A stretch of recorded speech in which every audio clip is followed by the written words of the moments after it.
Welcome back to my YouTube channel learning student. तो आज हम लेके आए हैं जो क्लास 10th के बच्चे हैं उनके लिए साइंस का जो है कि 7वां चैप्टर है बायोलॉजी। ठीक है। और 7वां चैप्टर जो है चैप्टर का नाम है जीव जनन कैसे करते हैं, यानी हाउ डू ऑर्गेनिज्म रिप्रोडक्ट। ठीक है। तो सबसे पहले समझेंगे कि जीव जनन करते क्यों हैं। ठीक है, जीव जनन क्यों करते हैं। देखिए, जो जनन होता है सभी जीवों का अनिवार्य लक्षण है। ठीक है, जो जनन होता है ना, ये सभी जीवों का ये अनिवार्य लक्षण है। जैसे पौधों में हो या फिर जंतुओं में हो, दोनों में क्या है, ये अनिवार्य लक्षण है। जीव करना बिल्कुल भी अनिवार्य है, यानी जरूरी है। क्यों जरूरी है, तो देखिए, प्रत्येक जीवधारी जो पृथ्वी पर जन्म लेते हैं, जितने भी जीवधारी होते हैं, ठीक है, जितने भी जीवधारी होते हैं जो पृथ्वी पर जन्म लेते हैं, कुछ समय बाद ये क्या होते हैं, मर जाते हैं। ठीक है, कुछ समय बाद ये क्या होते हैं, मर जाते हैं। तो मर तो जाते हैं, ठीक है, लेकिन क्या है, दूसरे शब्दों में अगर कहें तो उसका एक जो जीवन काल होता है, ठीक है, जीवन काल जो होता है निश्चित होता है। जीवधारी का जीवन काल क्या होता है, निश्चित होता है। ठीक, निश्चित होता है जीवन काल। हर जीवधारी का जो जीवन काल होता है वो निश्चित होता है। और इसी प्रकार से जो है कि ऐसे में अपनी जाति को, इस प्रकार से अपनी जाति को बनाए रखने के लिए, अपने वंश को, अपनी जाति को बनाए रखने के लिए क्या है, हमें जो है कि जीवों को पैदा करने, जो जीव क्या है, जीवों को पैदा करना पड़ता है। ठीक है, यानी अपनी जाति को बनाए रखने के लिए, अपने जाति, अपने वंश को बनाए रखने के लिए, हमारा वंश लुप्त न हो, जाति लुप्त न हो, इसको बनाए रखने के लिए जीव क्या करते हैं, जनन करते हैं। और जो अपनी जाति को बनाए रखने के लिए जीव जनन करते हैं, अपने ही जैसा संतान उत्पन्न करते हैं, उसी को हम क्या कहते हैं, जनन या फिर प्रजनन कहते हैं। ठीक है, अपने जैसा संतान उत्पन्न करना। ठीक है, अपने जैसा संतान उत्पन्न करना, अपने ही जैसा संतान उत्पन्न करना क्या कहलाता है, जनन कहलाता है। ठीक है, ये क्या कहलाता है, जनन कहलाता है। ठीक, तो आई होप आप लोग समझ गए होंगे। अब कोई भी पूछेगा कि जनन क्या होता है, यानी जीव जनन क्या होता है, क्यों करते हैं, तो अपने ही जैसे संतान को उत्पन्न करना ही क्या है, जनन कहलाता है या फिर प्रजनन कहलाता है। ठीक है, क्यों जनन करते हैं, क्योंकि जितने भी जीवधारी है उनका मरना तय है, यानी दूसरे शब्दों में कहें कि उनका जीवन काल जो है वो निश्चित है। ठीक है, एक समय के बाद वो ख़त्म हो जाएंगे, तो उनकी जाति को बनाए रखना बहुत ही ज़्यादा ज़रूरी है। इसीलिए जीव क्या करते हैं, जनन करते हैं और जनन के द्वारा संतान उत्पन्न करते हैं। और जीवों का जो जनन करने का क्षमता होता है, ठीक है, वो किसके कारण होता है, डीएनए के कारण। ठीक, जीव के जनन करने का जो क्षमता होता है वो डीएनए के ही कारण होता है। ठीक है, आगे देखते हैं। देखिए, प्राकृतिक में जंतुओं तथा वनस्पतियों का जो भी संतुलन है, उसका एकमात्र कारण प्रत्येक जाति में अपने समान जीव उत्पन्न करने की क्षमता है। वैज्ञानिक की स्पष्ट तथा मान्यता है कि अरबों वर्ष पूर्व पृथ्वी की उत्पत्ति हुई थी। ठीक है, वैज्ञानिकों का ऐसा मानना है कि अरबों वर्ष क्या हुई थी, अरबों वर्ष पहले जो है कि पृथ्वी की उत्पत्ति हुई थी। और उसकी उत्पत्ति के समय, जब पृथ्वी की उत्पत्ति हुई थी, तो उस समय जो पहाड़, नदियाँ, मैदान आदि जो भी निर्जीव वस्तुएं बनी हैं, उस वक्त जब पृथ्वी का उत्पत्ति हुआ तो उस समय क्या है, पहाड़, नदियाँ, मैदान, ये सब क्या है, निर्जीव हैं। तो ये सभी निर्जीव वस्तुएं जब बनी, वह आज भी बने हुए हैं। वो निर्जीव वस्तुएं क्या हैं, आज भी हम देखते हैं, पहाड़ आज भी देखते हैं, नदियाँ आज भी देखते हैं, मैदान आज भी देखते हैं, ये सब क्या है, निर्जीव चीज़ें हैं। परंतु इन निर्जीव वस्तुओं के साथ साथ जो सजीव बने हैं, ठीक है, जो ये निर्जीव वस्तुएं हैं, पहाड़ हो गया, समुद्र हो गया, जो भी आप कह लीजिए, जो भी निर्जीव वस्तुएं हैं, उनके साथ साथ जो भी सजीव हैं, ठीक है, सजीव यानी जिसके अंदर जीव है उसको हम सजीव कहते हैं। तो जो भी सजीव बने हैं वह स्थायी न रह सके, यानी जिसके अंदर जीव है, जो बोल रहा है, जो चल रहा है, ठीक है, वो क्या है, जीव है। तो जो सजीव हो वो क्या है, स्थायी नहीं रह सकता है, उसका जीवन का जो जीवन काल है वो निश्चित है, ठीक है। लेकिन जो निर्जीव है उसका जीवन काल जो है कि लंबा होता है, ठीक है। एक तरह से पहाड़ मान लीजिए, तो उसका जीवन काल निश्चित है, बिल्कुल भी नहीं निश्चित है, ठीक है। लेकिन जो सजीव होते हैं, जिनमें जीव है, उसका जीवन काल क्या होता है, निश्चित होता है। देखिए, क्योंकि उनका जीवन काल निश्चित होता है और उसके बाद वे मर जाते हैं, ठीक है। सजीव का क्या होता है, जीवन काल निश्चित होता है और कुछ समय के बाद वो मर जाते हैं, इसीलिए जनन करना बहुत ही ज़्यादा महत्वपूर्ण है, ठीक है। अपनी ही जैसे संतान उत्पन्न करने के लिए जीव प्रजनन या फिर आप कह लीजिए जनन करते हैं, ठीक है। अब देखिए, जनन की आवश्यकता क्यों हुई, इसको देखते हैं। जनन सभी जीवों का अनिवार्य लक्षण है। अभी हमने बताया जनन क्या है, सभी के लिए अनिवार्य है। अपनी जाति या वंश की निरंतरता को बनाए रखने के लिए, अपनी जाति को, अपने वंश को की जो निरंतरता है उसको बनाए रखने के लिए अपने जैसा जीवों को पैदा करने की प्रक्रिया को जनन कहते हैं। जनन का जीवों के चक्र में निम्नलिखित महत्व है, ठीक है। जनन का क्या क्या महत्व है, तो देखिए, पहला जो महत्व है वो है जनन द्वारा जीवन अपने सामान्य जीवों की संख्या में वृद्धि करते हैं, ठीक है। जनन के द्वारा जो जीवन अपने सामान्य जीवों की संख्या में क्या करते हैं, वृद्धि करते हैं। यहाँ जीवन नहीं, यहाँ जीव होगा, ठीक है। जनन के द्वारा जो जीव होते हैं, ठीक है, जो भी जीव होते हैं जिनके अंदर जो खा सकते हैं, पी सकते हैं, बोल सकते हैं, समझिए, यानी सजीव। जनन के द्वारा जो जीव होते हैं अपने सामान्य जीवों की संख्या, ठीक है, अपने सामान्य जो अपने ही सामान्य क्या करती हैं, जीवों की संख्या में वृद्धि करते हैं, यानी अपने ही समान संतान उत्पन्न करते हैं। अपनी जाति को निरंतर बनाए रखते हैं, संतान उत्पन्न करके क्या करते हैं, अपनी जाति को बनाए रखते हैं। जनन द्वारा आनुवांशिक लक्षण जीवों से संतानों में वंशागत होते हैं, ठीक है। जनन के द्वारा जो आनुवांशिक लक्षण होते हैं, ठीक है, जो आनुवांशिक लक्षण होते हैं वो जनन के द्वारा जीवों से संतान में वंशागत होते हैं। जैसे कि जो जीव यानी जो संतान उत्पन्न कर रहे हैं, जैसे क्या है, माता पिता है, ठीक है, ये माता पिता हैं, ठीक है। ये क्या कर रहे हैं, ये दोनों मिल के संतान उत्पन्न कर रहे हैं, ठीक है। क्या कर रहे हैं, संतान उत्पन्न कर रहे हैं। तो जाहिर सी बात है ये दोनों जो माता पिता हैं इनके जो लक्षण है वो संतान में जरूर आएगा, ठीक है। लक्षण क्या होगा, स्थानांतरित होगा। उसी को यहाँ बोला है कि जनन द्वारा आनुवांशिक लक्षण जीवों से संतान में वंशागत होते हैं, यानी ये वंशागत की होता है कि जब जनन के द्वारा जो बच्चे उत्पन्न होंगे, जो संतान उत्पन्न होंगे, वो आनुवांशिक लक्षण के द्वारा ही उत्पन्न, उनमें आनुवांशिक लक्षण जरूर पाया जाएगा, ठीक है, जिससे संतान अपने जनक के समान दिखते हैं, जिससे संतान क्या होते हैं, अपने जनक के ही समान, अपने माता पिता के समान दिखते हैं। चौथा है, जनन द्वारा संतानों में कुछ विभिन्नताएं भी आती हैं, ठीक है। जनन के द्वारा क्या होता है, जो संतानें होती हैं उसमें कुछ विभिन्नता भी आती है। ये विभिन्नताएं जैविक विकास का आधार होती है, और ये जो विभिन्नताएं आती हैं वो जैविक विकास का आधार होती हैं। विभिन्नताएं यानी ये ज़रूरी नहीं है कि माता पिता के बाल काले हैं तो बच्चे के भी बाल क्या होंगे, काले ही होंगे। यानी अब ये तो जरूरी नहीं है माता और पिता दोनों के बाल काले होंगे, ये ज़रूरी नहीं है, ठीक है। तो बच्चे के भी अगर माता के बाल काले हैं, पिता के क्या है, हल्के से रेड पे हैं, तो ये ज़रूरी नहीं है कि जो बच्चा होगा उनका भी उसी कलर पे आएगा, दोनों में से उसका थोड़ा हट के भी हो सकता है, ठीक है। अगला है, विभिन्न जातियों की उत्तरजीविका बनाए रखने में उपयोगी होती है। जनन के द्वारा क्या होता है, जातियों की उत्तरजीविका बनी रहती है, ठीक है। तो ये हमारा हो गया जो है कि विभिन्नताएं। आगे हम देखेंगे विभिन्नता का महत्व, यानी विभिन्नता का क्या महत्व है। देखिए,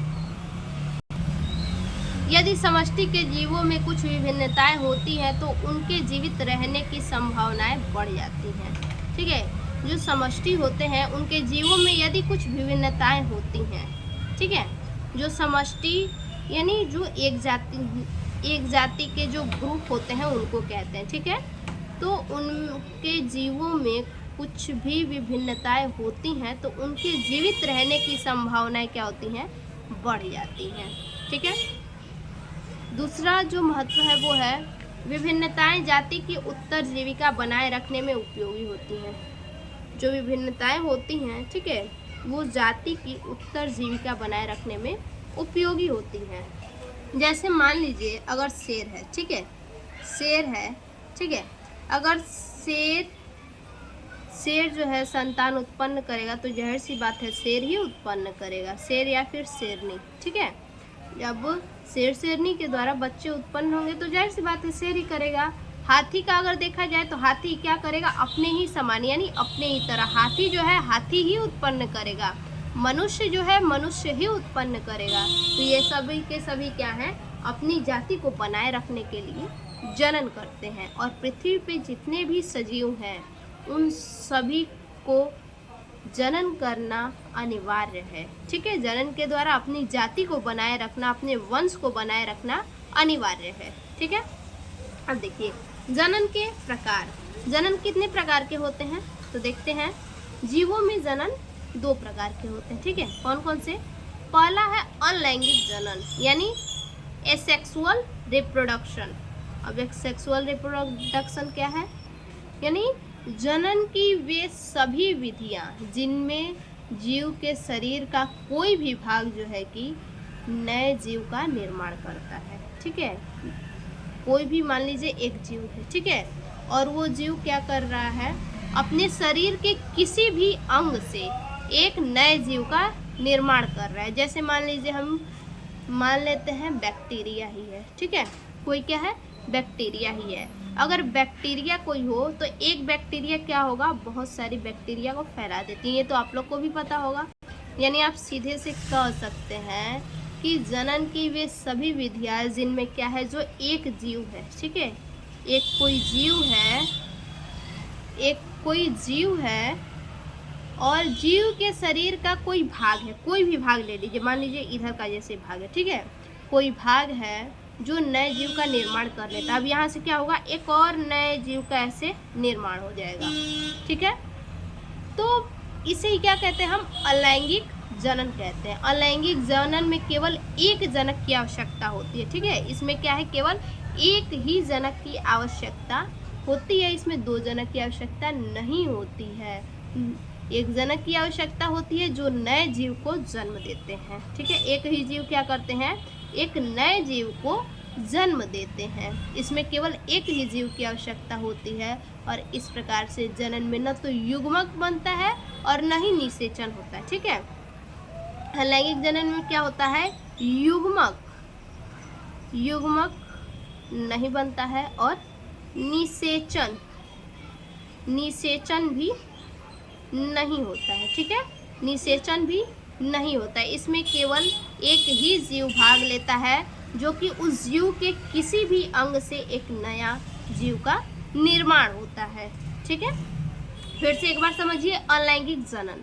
अलैंगिक जनन का मतलब है कि जैसे एक कोई जीव है और उस जीव के शरीर का कोई भी भाग, उस जीव के शरीर का कोई भी भाग हो, ठीक है, उस भाग से क्या होता है, एक नया जीव का निर्माण होता है, एक नए जीव का निर्माण होता है। और इसमें क्या है, केवल एक ही जनक भाग लेता है। इसमें ना तो निषेचन होता है ना तो युग्मक बनता है। ठीक है, जो इसमें क्या होता है, एक ही जीव से दूसरे जीव का निर्माण होता है, जन्म होता है, जो नए जीव को जन्म देता है। ठीक है, इसमें युग्मक और निषेचन दोनों के दोनों नहीं होते हैं।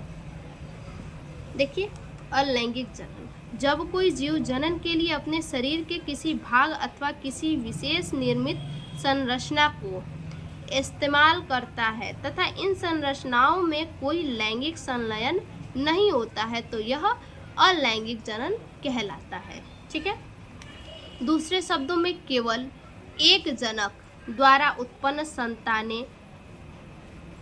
संतानें करने की क्षमता को अनलैंगिक जनन कहते हैं। ठीक, अब दूसरा हम देखेंगे लैंगिक जनन। देखिए, और लैंगिक जनन का जस्ट उल्टा है लैंगिक जनन। लैंगिक जनन में जो है कि दो संतति भाग लेते हैं। ठीक है, मेल और फीमेल, पुरुष और महिला यानी दो संतति भाग लेते हैं। इसमें क्या होता है, इसमें जो है एक ही जाति के दो विपरीत लिंग, ठीक है, एक जाति के क्या होते हैं, दो विपरीत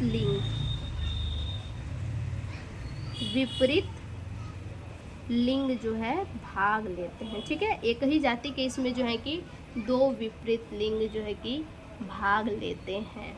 ठीक है, जिसमें कि नर और मादा, नर व मादा, ये क्या है, ये विपरीत लिंग वाले हैं। ठीक है, नर और मादा क्या है, विपरीत लिंग वाले हैं दोनों, जिनमें इनमें क्या होता है, अर्धसूत्री जो कोशिका विभाजन होता है। ठीक है, इनमें क्या होता है, अर्धसूत्री कोशिका विभाजन होता है, जिसके द्वारा जनन कोशिका या युग्मक बनते हैं।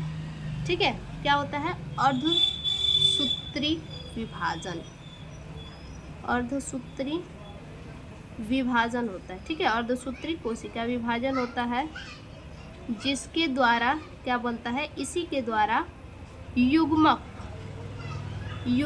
ठीक है, इसी के द्वारा युग्मक बनते हैं। ठीक है, और युग्मक जो है वो दो प्रकार के होते हैं। ठीक है, एक तो होगा नर और दूसरा होगा मादा। ठीक है, एक नर युग्मक होता है, दूसरा मादा युग्मक होता है।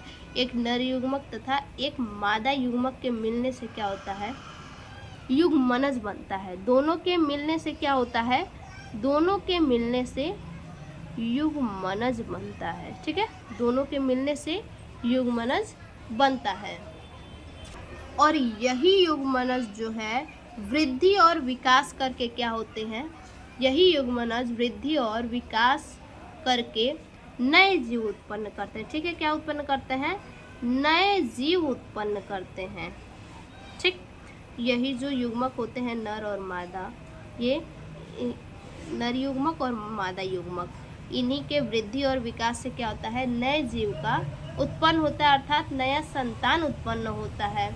यह जनन मनुष्य, कुत्ता, गाय, घोड़ा, खरगोश, इन सभी में एक लिंगी जंतुओं में पाया जाता है। ठीक है, ये सभी क्या है, कुत्ता हुआ, घोड़ा हुआ, गाय हुआ, मनुष्य हो गया, खरगोश हो गया, ये सभी के सभी क्या है, एक लिंगी है, एक लिंगी जंतु, एक लिंगी है। ठीक है, कुत्ता, घोड़ा, गाय, मनुष्य, ये सभी के सभी क्या है, एक लिंगी हैं, ये सभी के सभी। ठीक है, और जैसे कि जो अधिकांश पुष्प होते हैं, अधिकांश पुष्पीय पौधों में भी लैंगिक जनन पाया जाता है। ठीक है, अधिकांश जो पुष्पीय पौधे होते हैं उनमें भी क्या है, युग्मनज बनते हैं। ठीक है, तो आगे देखिए,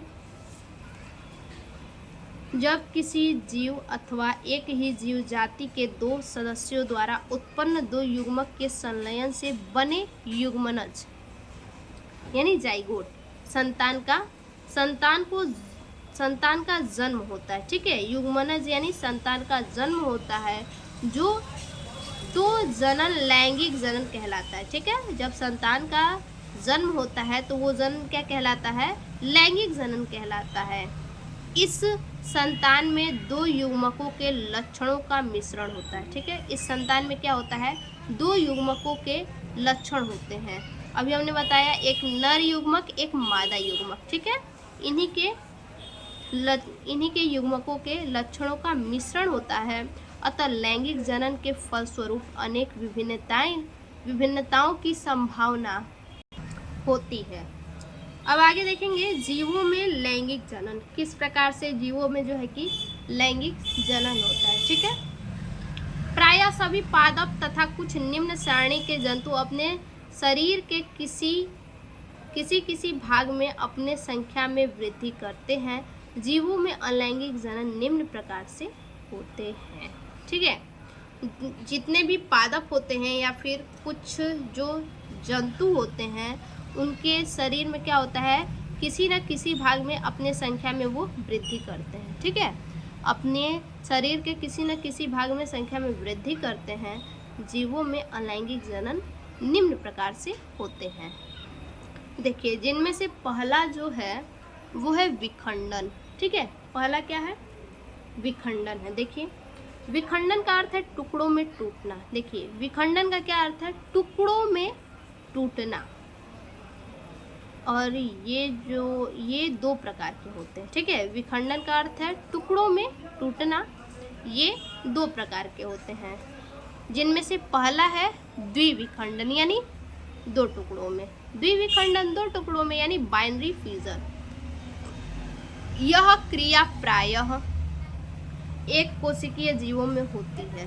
ठीक है, ये जो विखंडन वाली क्रिया होती है ये एक कोशिकीय जीवों में ही होती है।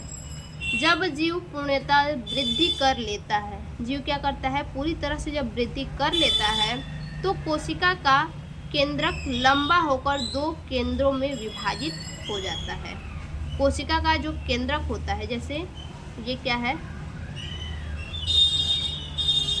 कोशिका, और इसका ये केंद्रक है। ठीक है, दो केंद्रकों में विभाजित हो जाता है। इस प्रकार एक कोशिकीय जीव से दो जीव बन जाते हैं। जैसे कि हमने यहाँ पे ले लिया अमीबा। ठीक है, ये क्या है, अमीबा है। तो अमीबा आप लोग बच्चा तालाब में, नदी उदी में, नहर में कहीं ना कहीं आप लोग ज़रूर देखते होंगे। ठीक है, जहाँ पानी जम जाता है, जल्दी पास नहीं होता है, तो वहाँ पे आप लोग अमीबा वगैरह, पोखरा में खास करके आपको दिखेगा अमीबा। ठीक है, तो इसको जो केंद्रक होते हैं ना, अमीबा के केंद्रक, ये क्या होते हैं, जब ये बंटते हैं, ये दो भागों में कैसे बंटते हैं, देखिए ये जो है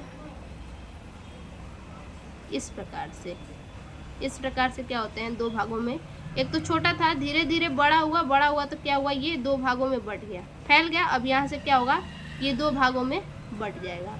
अब जब दो भागों में बंटेगा तो यहाँ पे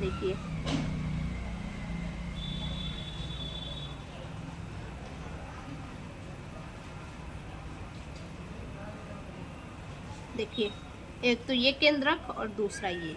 अब जब इसके बाद आगे जब देखेंगे तो ये अलग हो जाएगा यहाँ से, और ये अलग हो जाएगा। ठीक है, यानी ये अमीबा क्या हुआ, इसका केंद्रक पहले दो भागों में बटा।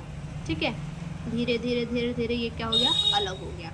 ठीक है, उसी को कह रहा है कि वृद्धि कर लेता है तो कोशिका का केंद्रक लंबा होकर दो केंद्रों में विभाजित हो जाता है। इस प्रकार एक कोशिकीय जीव से दो जीव बन जाते हैं। देखिए यहाँ पे लंबा हुआ है। ठीक है, लंबा होके यहाँ बट गया है। जैसे कि एग्जाम्पल क्या है, अमीबा, पैरामीशियम भी है। ठीक है, पैरामीशियम आप लोग देखे होंगे, चप्पल के आकार का होता है और कांटेदार होता है। ठीक है, दूसरा है बहुविखंडन। ठीक है, दूसरा है बहुविखंडन। देखिए, बहुविखंडन में पैतृक जीव एक समय पर अनेक संतति कोशिकाओं में विभाजित होकर नए जीव को पैदा करता है। यानी कि बहुविखंडन में जो है, जो पैतृक जीव होता है, ठीक है, जो जीव होता है पैतृक, वो एक समय में अनेक संतति कोशिकाओं में विभाजित होकर, एक समय में क्या करता है, अनेक कोशिकाओं में क्या हो जाता है, विभाजित होता है। एक ही समय में बहुत सारे कोशिकाओं में विभाजित हो जाता है और विभाजित होकर नए जीवों को पैदा करता है, जिसे बहुविखंडन कहते हैं। तो ऐसा कौन सा जीव है, तो प्लाज्मोडियम। ठीक है, क्या है, प्लाज्मोडियम। ठीक, वो क्या करता है, जैसे एक केंद्रक है। ठीक है, क्या है, एक केंद्रक है। ये क्या करता है, बहुत सारे केंद्रकों में ये विभाजित हो जाता है। ठीक है, ये क्या करेगा, जब दूसरे बार में होगा तो ये बहुत सारे केंद्रकों में ये विभाजित हो जाएगा। यहाँ से ये हट जाएगा, यहाँ से ये, ऐसे मतलब विभाजित हो जाएगा। ठीक है, उसके बाद अगला है मुकुलन द्वारा। ठीक है, मुकुलन के द्वारा विखंडन। देखिए, मुकुलन द्वारा, इस विधि में पैतृक जनक जीव के शरीर पर एक बाह्य वृद्धि से एक छोटा सा उभार बन जाता है। यहाँ ध्यान दीजिए क्या कह रहा है, पैतृक जनन जीव के शरीर पर, यानी जो पैतृक जीव है उसके शरीर पर एक बाह्य वृद्धि यानी एक बाहरी वृद्धि से एक छोटा सा उभार बन जाता है। बाहरी वृद्धि से क्या बनता है? एक छोटा सा उभार बन जाता है जिसे मुकुलन या कलिका कहते हैं। और ये जो है हाइड्रा में होता है। ठीक है, देखिए यहाँ पे ये क्या है? हाइड्रा जो है ये जनक है और इससे क्या है? एक अलग सा उभार है जिसे हम क्या कहेंगे? मुकुलन कहेंगे। ठीक है, अभी हमने पढ़ा कि पैतृक जनन जीव के शरीर पे क्या होता है? एक अलग से उभार बन जाता है, वृद्धि होती है। तो यही वो उभार है, वही ये वृद्धि है। ठीक है, छोटा सा उभार और वृद्धि यही है जिसे हम क्या कहते हैं? मुकुलन कहते हैं। ठीक है, मुकुलन या फिर कलिका कहते हैं इसको। अगला है पुनरुद्भवन यानी रीजेनरेशन। रीजेनरेशन यानी पुनः जनन। रीजेनरेशन अर्थात पुनः जनन, यानी समझिए जैसे कि कुछ जीव जो है, कुछ जीवों में जैसे कि पादप हो गया या फिर जंतु। कुछ जीवों में पादप या फिर जंतु। ठीक है, पादप या फिर जंतु। ठीक, तो कुछ जीवों में यदि किसी भी कारण से ठीक है, जीवों का शरीर क्या हो जाता है? टुकड़ों में टूट जाता है। जीवों का शरीर क्या होता है? पादप या जंतुओं का, इन जीवों का शरीर अगर टुकड़ों में टूट जाता है तो ये टुकड़े वृद्धि करके क्या होते हैं? नए टुकड़ों में विकसित हो जाते हैं। ठीक है, ये टुकड़े क्या होते हैं? नए टुकड़ों में विकसित हो जाते हैं वृद्धि करके। ठीक है, ये टुकड़े क्या करते हैं? पहले टुकड़े जो हैं वृद्धि करते हैं। ठीक है, और वृद्धि करके क्या होता है? ये विकसित हो जाते हैं नए टुकड़ों में। ठीक है, नए टुकड़ों में विकसित हो जाते हैं ये। ठीक, तो कोई भी पादप हो, कोई भी जंतु हो, यदि उसके शरीर का कुछ भाग जो है कि टूट फूट गया है, टुकड़ों में बट गया है, तो वो टुकड़े वृद्धि करते हैं और वृद्धि करके नए टुकड़ों में विकसित हो जाते हैं जिसे हम क्या कहते हैं? पुनरुद्भवन या फिर हम कह सकते हैं पुनर्जनन। ठीक है, पुनर्जनन कहते हैं। ठीक, देखिए कुछ जीवों में यदि किसी कारण जीव का शरीर क्षत विक्षत हो जाता है या कुछ टुकड़ों में टूट जाता है तो ये टुकड़े वृद्धि करके नए जीव में विकसित हो जाते हैं जिसे पुनरुद्भव या पुनर्जनन कहते हैं। ठीक है, जैसे कि प्लेनेरिया में पुनरुद्भवन देख लीजिए किस प्रकार से होता है। देखिए ये है प्लेनेरिया। ठीक, ये हमारा प्लेनेरिया है। ये क्या है? प्लेनेरिया, इससे क्या है? ये 3 खंडों में बटा है। 3 खंडों में यहाँ क्या बोले हैं? कुछ भाग टुकड़ों में बढ़ जाए तो। ठीक है, ये तो टुकड़ों में बढ़ गए हैं, थोड़े थोड़े करके टुकड़ों में बढ़ गए हैं और यहाँ से क्या हुए हैं? ये विकसित हुए, वृद्धि किए हैं। यहाँ से ये वृद्धि किया है और वृद्धि करके नए टुकड़ों में ये क्या हो जाते हैं? विकसित हो जाते हैं। ये इनके क्या है? नए टुकड़े हैं जिनमें ये क्या है? विकसित हो गए हैं। ठीक है, तो ये हमारा एग्जाम्पल है जो कि प्लेनेरिया है। उसके बाद अगला है बीजाणु जनन। देखिए बीजाणु जनन और लैंगिक जनन की एक विधि है। ठीक है, बीजाणु जनन क्या है? और लैंगिक जनन की एक प्रकार से विधि है। यह मुख्य रूप से जीवाणु, कवक जैसे राइजोपस म्यूकस, ठीक है, राइजोपस म्यूकर, अपुष्पीय पौधे जैसे फर्न तथा मॉस, शैवाल आदि में पाया जाता है। बीजाणु जनन क्या है? अलैंगिक जनन है। अलैंगिक यानी जिनमें एक जनक भाग लेता है। ठीक है, अलैंगिक जनन की एक विधि है जिसमें एक ही जनक भाग लेता है और मुख्य रूप से जीवाणु हो गया, कवक हो गया, कवक में जो है कि राइजोपस हो गया या फिर म्यूकर हो गया, और अपुष्पीय पौधों में देखा जाए तो इसमें भी एक ही जनक होंगे जैसे कि फर्न है और मॉस है। शैवाल आदि में पाया जाता है। ये क्या है? शैवाल और भी ऐसे बहुत जीव हैं जिनमें पाया जाता है। इनमें दृढ़ आवरण वाली एक विशेष प्रकार की रचनाएं बनती हैं। देखिए अभी हमने क्या देखा? शैवाल, शैवाल, ठीक है। जैसे अमीबा होता है उसी तरह से क्या होता है, शैवाल भी होता है, ठीक है। जैसे अमीबा होता है उसी तरह से शैवाल होता है, और उसमें भी क्या होते हैं, शैवाल में भी जो है कि एक ही केंद्रक पाए जाते हैं, ठीक है। और उस केंद्रक से क्या है, वो कई खंडों में क्या होते हैं, टूट जाते हैं, और कई खंडों में टूटने के बाद फिर से नया विकसित हो जाते हैं, ठीक है। फिर से क्या होते हैं, नए विकसित हो जाते हैं। देखिए, विशेष प्रकार की रचना बनती है जिन्हें बीजाणु कहते हैं। यह दृढ़ आवरण यानी मोटी भित्ति प्रतिकूल परिस्थितियों में बीजाणु की रक्षा करता है। ये क्या करता है, ये बीजाणु की रक्षा करता है। और नम सतह, नम यानी जो नमी वाले सतह होते हैं, नमी वाले जो सतह होते हैं उसको बोला है। अनुकूल परिस्थितियों के संपर्क में आने पर जो नम सतह यानी नमी सतह जो होते हैं उसके संपर्क में आने पर ये क्या होता है, बीजाणु अंकुरित हो जाता है। जैसे शैवाल वगैरह हुआ, अगर इसको नमी मिल जाए तो ये क्या करता है, ये बिल्कुल अंकुरित हो जाता है, ठीक है। जैसे कि देखिए, ये इसको हम कहेंगे राइजोपस। ये क्या है, राइजोपस है, ठीक है। राइजोपस में बीजाणु जनन, ये क्या है, बीजाणु धानी है। और ये जो नीचे का जो भाग है ये क्या है, मिट्टी में, वो पानी में, ठीक है।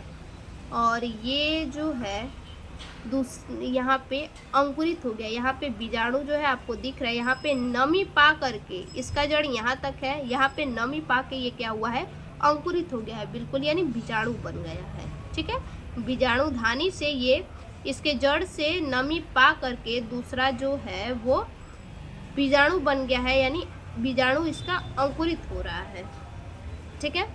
इसके बाद अगला है खंडन।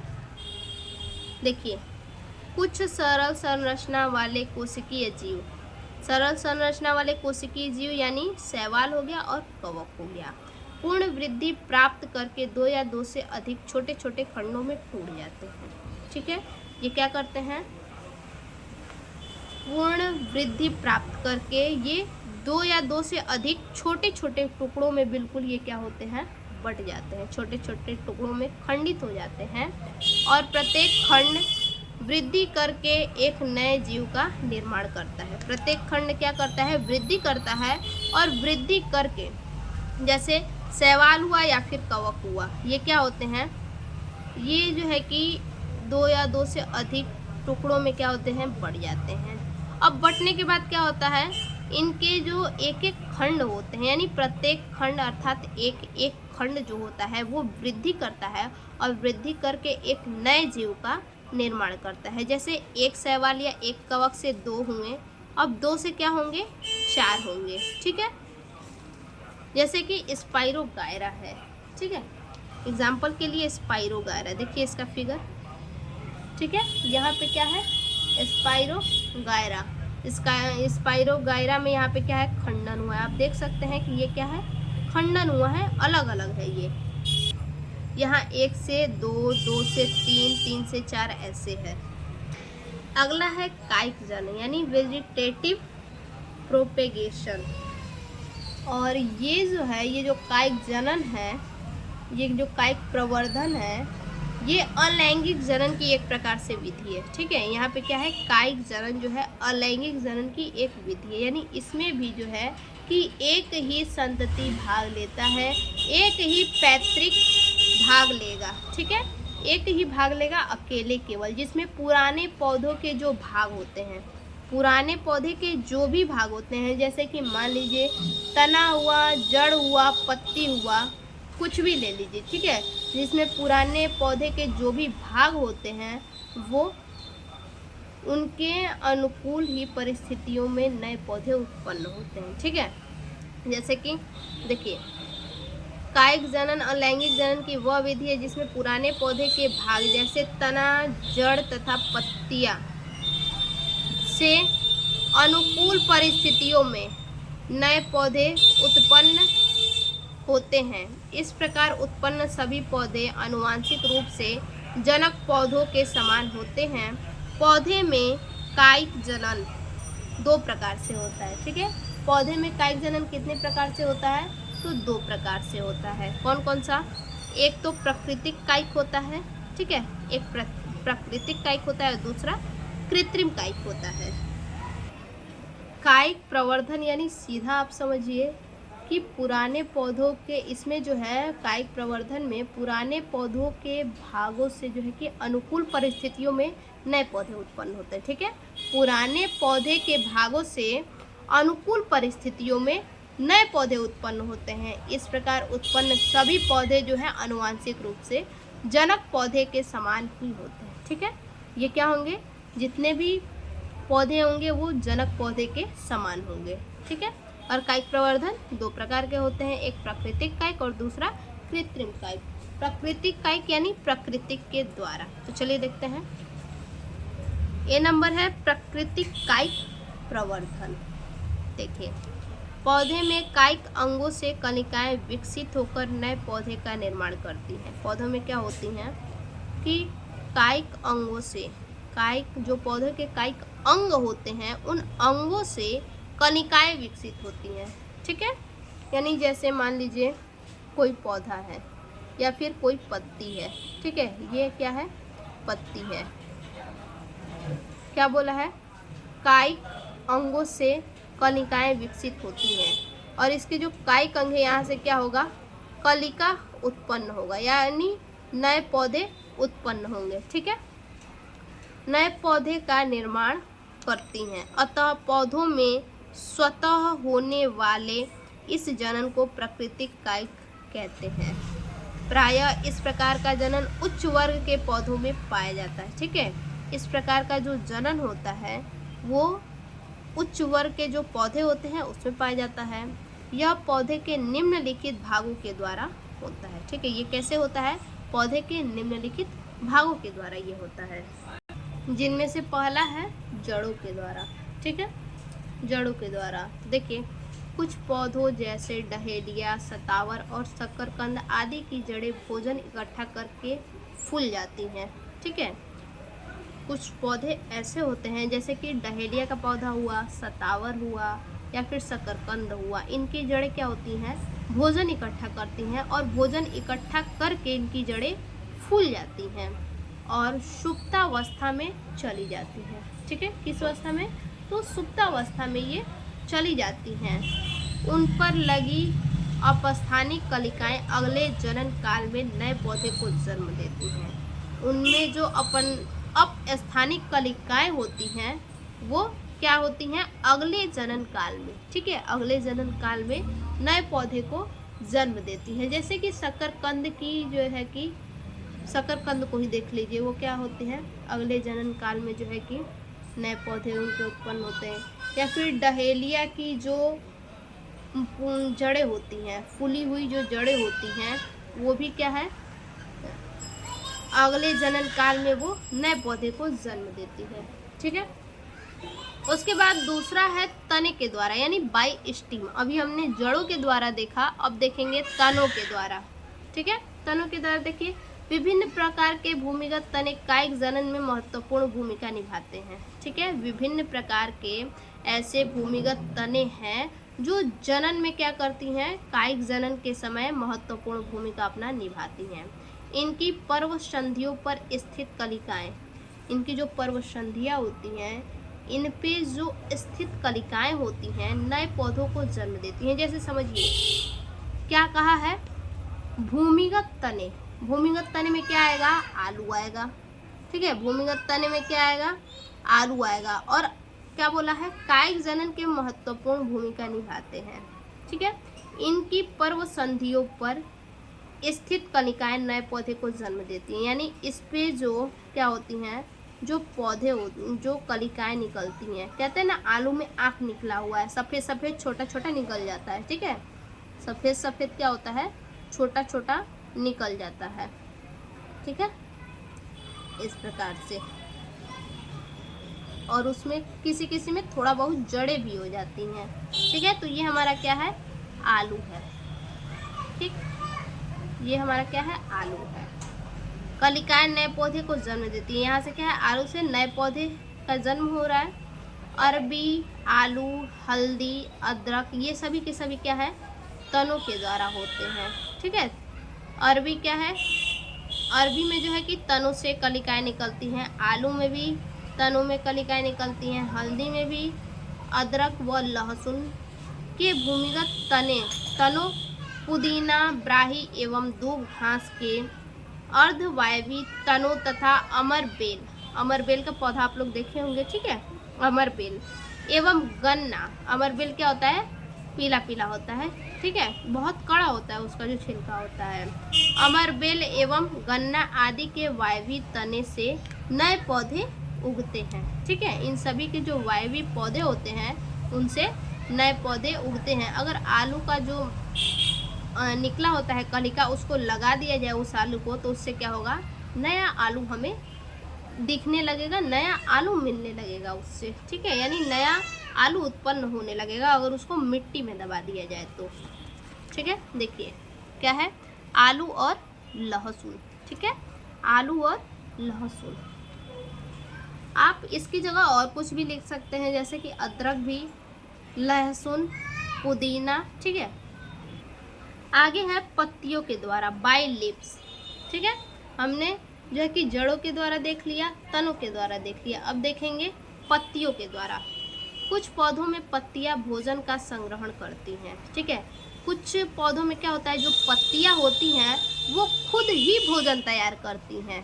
पत्तियां क्या करती हैं, खुद ही भोजन तैयार करती हैं, जिससे उन पत्तियों पर कलिकाएं बनकर नए पौधे को जन्म देती हैं। ठीक है, जिससे उन पत्तियों पे क्या होती हैं, कलिकाएं बन जाती हैं और कलिकाएं बनकर नए पौधे को जन्म देती हैं। जैसे कि बिगोनिया या फिर अजूबा की पत्तियां। देखिए ये पत्तियां जो हैं, इस पे क्या है, कलिकाएं निकल रही हैं। ठीक है, और ये कलिकाएं निकल के क्या होती हैं, नए पौधे को जन्म देती हैं।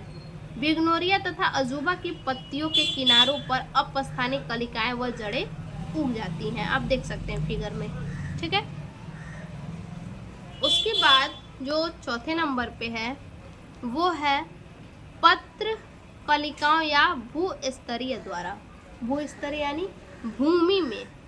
ठीक है, कुछ पौधों में कलिकाओं के समूह इकट्ठे होकर प्रकलिकाएं बनाते हैं। ठीक है, कुछ पौधों में क्या होते हैं, जो कलिकाएं होती हैं वो कलिकाओं के समूह क्या होते हैं, इकट्ठे हो जाते हैं। ठीक है, कलिकाओं के समूह क्या होते हैं, इकट्ठे हो जाते हैं कुछ पौधों में, और वो कलिका इकट्ठा हो करके प्रकलिकाएं बनाते हैं। ठीक है, वो क्या होते हैं, प्रकलिकाएं यानी नया कलिका बनाते हैं, जो मात्र पौधे से अलग होकर नए पौधे में विकसित हो जाती हैं, जैसे जिमी कंद। ठीक है, और ये है जिमी कंद का पौधा। ठीक है, ये क्या होता है, भूमि में होता है, भूमि के नीचे होता है। ये कारण है और ये क्या है, पर्व है। ठीक है, तो ये प्रकलिकाओं द्वारा कायिक जनन है। ठीक है, कायिक प्रवर्धन तो हो गया। दूसरा है कृत्रिम कायिक जनन। ठीक है, प्राकृतिक कायिक जनन हो गया, दूसरा है कृत्रिम कायिक जनन। प्राकृतिक यानी प्रकृति के द्वारा जो हो, और कृत्रिम यानी जो आर्टिफिशियल हो। ठीक है, जो मनुष्यों के द्वारा कराया जाए। Artificial vegetative propagation. ठीक है, पौधों में इस प्रकार का जनन मनुष्य द्वारा स्वयं कराया जाता है। ठीक है, आर्टिफिशियल कृत्रिम यानी इससे ही पता चल रहा है जो मनुष्यों के द्वारा कराया जाए। तो इस प्रकार का जनन जो है मनुष्य के द्वारा स्वयं कराया जाता है। अच्छी किस्म के पौधे प्राप्त करने के लिए पादप वैज्ञानिक कटिंग, लेयरिंग, ग्राफ्टिंग व गुटी द्वारा एक पौधे से कई पौधे बनाते हैं। वैज्ञानिक क्या करते हैं, अच्छी किस्म के पौधे से प्राप्त करने के लिए, अच्छी किस्म के पौधे से पादप प्राप्त करने के लिए जो वैज्ञानिक होते हैं वो कटिंग, लेयरिंग, ग्राफ्टिंग और गुटी द्वारा एक ही पौधे से कई पौधे का निर्माण करते हैं। ठीक है, इसकी निम्न विधि है। कौन कौन सी विधि है? पहला है कलम लगाना। ये तो सभी को पता होगा कि कलम लगाना क्या है। तो कलम लगाने का एक पौधे का नाम कमेंट बॉक्स में ज़रूर लिखिएगा। ठीक है, कलम लगाना, पौधे का वह हिस्सा ठीक है, पौधे का वह हिस्सा जिसे काटकर नया पौधा उगाने के लिए इस्तेमाल किया जाता है उसे कलम कहते हैं। जैसे कि गुलाब को क्या करते हैं, उसकी जो डंठी होती है उसे हम क्या करते हैं, काट के उसको कलम बनाते हैं। ठीक है, और कलम बना करके काट कर नया पौधा उगाने के लिए इस्तेमाल किया जाता है। ठीक है, काट के उसको कलम बनाते हैं। ठीक है, पौधे के किसी हिस्से जैसे 20 से 30 सेंटीमीटर लंबी कलिका युक्त शाखाओं को, और वो जो शाखा हो वो क्या हो, कलिका युक्त हो। ठीक है, उसमें से क्या हो, कली निकला हुआ हो। जैसे कि गुलाब का होता है तो उसमें क्या होता है, छोटी छोटी कलियां क्या होती हैं, निकली होती हैं। ठीक है, इनमें से क्या होती हैं, छोटी छोटी कलियां जो है कि आप सभी लोग देखे होंगे बच्चा कि छोटी छोटी कलियां क्या होती है, गुलाब में से निकली होती हैं। ठीक, लंबी कलिका युक्त शाखाओं को काटकर भूमि में गाड़ दिया जाता है। उसकी डंठी को क्या करते हैं, हम भूमि में गाड़ देते हैं। ठीक है, कुछ समय बाद कटे हुए भाग से, और जो कटा हुआ भाग होता है जो काट के क्या करते हैं, नीचे जमीन में गाड़ देते हैं।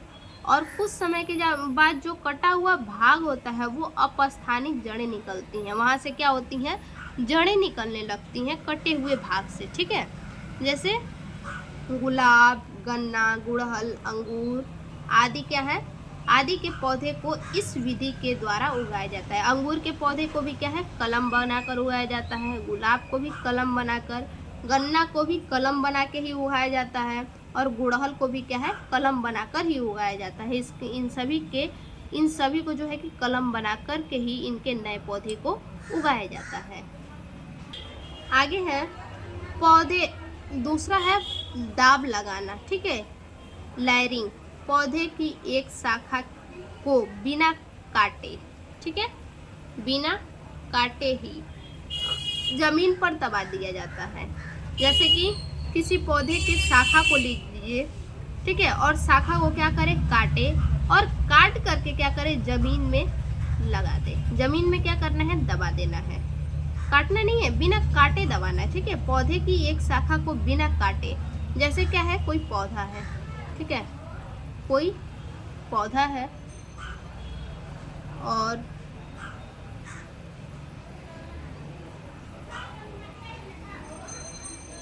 यहाँ पे कोई पौधा है। ठीक है, और इस पौधे की यहाँ से क्या है, दूसरी जड़ें निकली हुई हैं। ठीक है, दूसरी जड़ी क्या हुई है, मतलब शाखा निकली हुई है, और इस शाखा को क्या करना है, ज़मीन में, इस शाखा को क्या करेंगे, ज़मीन में गाड़ देना है। ठीक है, ज़मीन में क्या करेंगे, यहाँ पे दबा देंगे, गाड़ेंगे नहीं, यहाँ पे क्या है, ज़मीन में जो है कि दबा देंगे। ये मान लीजिए मिट्टी है। ठीक है, यहाँ पे क्या करेंगे, दबा देंगे। उसी तरह से दूसरे तरफ भी करेंगे। ठीक है, यहाँ पे दबा देंगे। ठीक, सेम यही बोला है।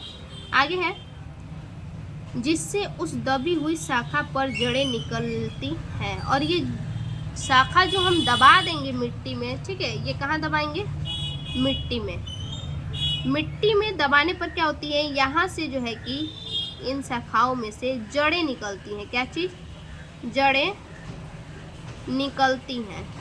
ठीक, जड़ें निकलने लगती हैं। फिर उस शाखा को मुख्य पौधे से अलग करके एक नया पौधा उगाया जाता है। अगर इसमें से शाखा निकलने लगता है तो इसको हम क्या कर सकते हैं, काट के अलग कर सकते हैं, और अलग करके हम दूसरे जगह इसको क्या कर सकते हैं, लगा सकते हैं, जिससे क्या होगा, हमारा नया पौधा उत्पन्न हो जाएगा। ठीक है, करके एक नया पौधा उगाया जाता है। इस प्रक्रिया को दाब लगाना कहते हैं, और इसी प्रक्रिया को क्या हम कहते हैं, दाब लगाना कहते हैं। ठीक है, उसके बाद आगे और आखिरी टॉपिक है हमारा कायिक जनन के लाभ। ठीक है, कायिक जनन के लाभ कौन कौन से लाभ हैं, देखिए। कायिक जनन के बेनिफिट ऑफ वेजिटेटिव रिप्रोडक्शन, जिन पौधों में बीज नहीं होते हैं, देखिए, जिन पौधों में जो है कि बीज नहीं होते हैं उनमें कायिक जनन द्वारा नए पौधे उगाए जाते हैं। कैसे उगाए जाते हैं, कायिक जनन के द्वारा। जैसे अभी हमने आपको बताया कि गुलाब को क्या करते हैं, गुलाब भी तो कायिक जनन है, ठीक है। गुलाब क्या है, कायिक जनन में ही आएगा, तो उसकी डंटी को काट के लगा के उगाते हैं, ठीक। तो जिन पौधों में बीज नहीं होते हैं उनमें कायिक जनन के द्वारा नए पौधे उगाए जाते हैं, या तो कलम के द्वारा या तो दाव के द्वारा, ठीक है। अगला है बीज बनने व उसमें पौधे उगने की क्रिया अधिक जटिल व धीमी है। बीज, अगर बीज के द्वारा पौधे उगाए जाएं तो बीज बनने व उसमें पौधे उगाने की क्रिया, बीज बनने में और उसके पौधे उगाने में उसकी क्रिया क्या है, उगने की क्रिया अधिक जटिल व धीमी होती है। अतः वर्धी जनन द्वारा थोड़े समय में, वर्धी जनन के द्वारा थोड़े ही समय में तेजी से नए पौधे बनाए जा सकते हैं। तीसरा जो लाभ है, फलों द्वारा उत्पन्न बीज समान गुणों वाले नहीं होते हैं। फलों के द्वारा जो भी उत्पन्न बीज होते हैं, जो भी बीज उत्पन्न होते हैं फलों के द्वारा, वो क्या होते हैं, समान नहीं होते हैं। यानी एक सेम फल लीजिए, 2 फल लीजिए सेम, वो क्या होते हैं, उनके बीज समान होंगे, बिल्कुल भी नहीं, उनके गुण जो हैं वो समान नहीं होते हैं। लेकिन कायिक प्रवर्धन द्वारा उत्पन्न पौधे, कायिक प्रवर्धन के द्वारा जो भी पौधे उत्पन्न होते हैं अपने जनक की आनुवंशिकी प्रतिलिपि होते हैं, यानी अपने जनक की आनुवंशिक प्रतिलिपि यानी जीरोक्स होते हैं, ठीक है। तो आज के लिए ये टॉपिक इतना ही, फिर से मिलते एक और नए टॉपिक में नए वीडियो के साथ, तब तक के लिए धन्यवाद।